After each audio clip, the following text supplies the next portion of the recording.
I've had communication with the Chancellor's office and the President's office about our great history and tradition of playing games Friday after Thanksgiving.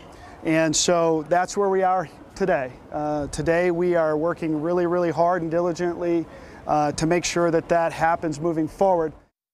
It's Athletic Director Sean Eichhorst saying he's already contacted Minnesota about continuing the tradition of Nebraska playing football games on Black Friday. That appeared to be in jeopardy earlier in the week. Mike Riley says he'll do whatever, but he would rather play a game on normal rest like most coaches would. Nobody in coaching from junior high to the NFL is going to say, yeah, give me a short week this week. That'd be good.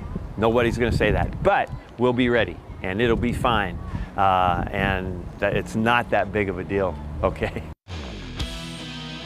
On the practice report, Trey Bryant won't play against Northern Illinois. Mikael Wilbon will make his first start at I-back. Tackle David Neville will sit out again. Matt Farniok would get the start, and Joshua Kalu won't play as well. Antonio Reed starts in his place. And despite all the injuries, the Huskers still favored by 2 touchdowns to beat Northern Illinois. Here are the 7 things to watch for when the Huskers take on the Huskies.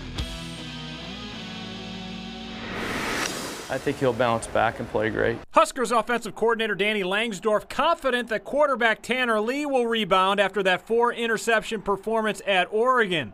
The Husker offense went just 2 of 14 on 3rd down against the Ducks. We got to play consistently. I think we've shown in spurts what we're capable of, and how quickly and explosive we can score, and how good we can be. You can add a new member to the Tanner Lee fan club. He's Northern Illinois' head coach Rod Carey. He's big, he's strong, he has good targets to throw to, and their play-action game just makes it that much harder because you have to respect the run.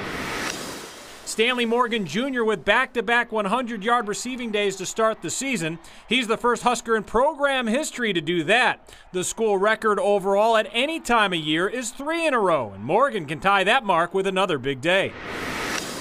Northern Illinois with a local angle to boot. He's senior Christian Hagen, an all-state quarterback at Westside, before becoming one of the best kickers in Huskies history.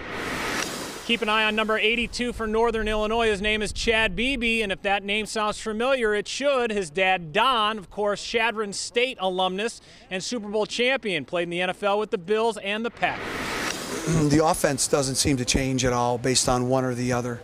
They both run that offense and manage it really well. Look for NIU to start sophomore Daniel Santa Catarina at quarterback for the 2nd straight game for the injured Ryan Graham. Santa Catarina was 23 of 32, 252 yards, and 3 touchdowns in the Huskies' win over Eastern Illinois. But the biggest question is, how will the Huskers react 1 week after a terrible start but a spirited second-half comeback that fell just short at Oregon? There's a chance to build off of how we finished, and a really, really good opportunity to learn from how we started. All right, it's Game 3, Northern Illinois, Saturday morning, 11 a.m. Big Red Zone insider Sean Callahan and I will get you started. Our Big Red Zone Facebook Live starts at 9. High school football, great.